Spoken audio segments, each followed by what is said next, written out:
Hello everyone, আশা করি সবাই ভালো আছেন। আমি কথা বলবো মোহাম্মদ আশরাফুলের ওয়ানডে কেরিয়ার নিয়ে।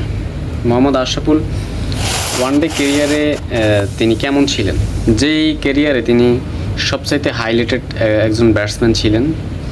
বাংলাদেশকে তুলে ধরার মতো তার সমৃদ্ধময় একটি কেরিয়ার, যদিও অল্প সময়ে সংক্ষিপ্ত কেরিয়ার, তো সেখানে তিনি 177টি ম্যাচ খেলেন এবং ইনিংস হচ্ছে তার 169। নট আউট ছিলেন 13 ম্যাচে। রান হচ্ছে 3468টি, হাই স্কোর হচ্ছে 109, অ্যাভারেজ হচ্ছে 22.23। বল ফেস করেন 4947টি এবং স্ট্রাইক রেট হচ্ছে 70.1। 100 করেন তিনি 3টি, 50 করেন 20টি, 4 মারেন 355টি এবং 6 মারেন 28টি। এখন এখানে আসেন উল্লেখযোগ্য কি হাই স্কোর। তিনি যে সময়কার ব্যাটসম্যান, তখন বোলিং পিচ এবং বোলিং ডিপার্টমেন্টটা সব জায়গায় হার্ড ছিল, কঠিন ছিল।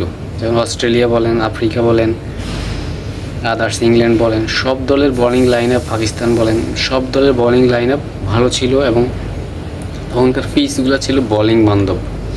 রান কম হইতো, বল ভালো হইতো। তো বর্তমান সময়ে তো রান বেশি হয়, যেখানে রানের কারণে মানুষ ক্রিকেটে এন্টারটেনমেন্টে বেশি পায়।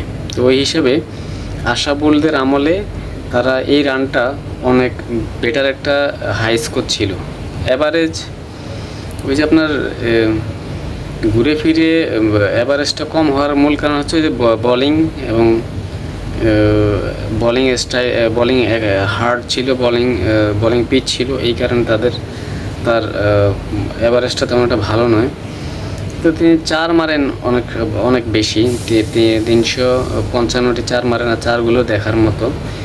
যে সময় বাংলাদেশ ক্রিকেট দুঃসময়, যেখানে স্লিপে 7 জন ক্রিকেট আউট হয়ে যেত, তখনকার সময় আশরাফুলের এই অবদান ছিল। একমাত্র আশরাফুলের দলকে হাইলাইট করতেন। আর তাকে সাপোর্টিভ হিসেবে তেমন কোনো প্লেয়ারকে আমরা তখন দেখি নাই। তো এই হিসাবে আশরাফুল ওয়ানডে কেরিয়ারে যথেষ্ট একটি সুন্দর একটি কেরিয়ার উপহার দিয়ে গিয়েছেন।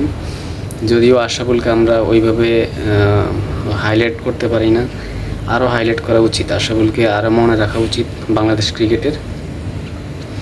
আশরাফুল কে আমি মনে করি বাংলাদেশ ক্রিকেটের একটা মিউজিয়ামে তাকে সংরক্ষণ করা উচিত। আশরাফুলের কেরিয়ার এবং আশরাফুলের ক্রিকেটের হিস্টোরি সব কিছু মিলে আশরাফুলকে এই সম্মানটা দেওয়া উচিত ছিল, যদি বিসিবি এই মূল্যায়নটি করতে পারেনি। অস্ট্রেলিয়ার মাটিতে, ইংল্যান্ডের মাটিতে তার অসাধারণ ক্রিকেট, ইন্ডিয়ার মাটিতে সব কিছু মিলে আশরাফুল হচ্ছে বাংলাদেশ ক্রিকেটের একটা অ্যাসেট, যেটা আমরা মূল্যায়ন করতে পারিনি। খুবই দুঃখজনক।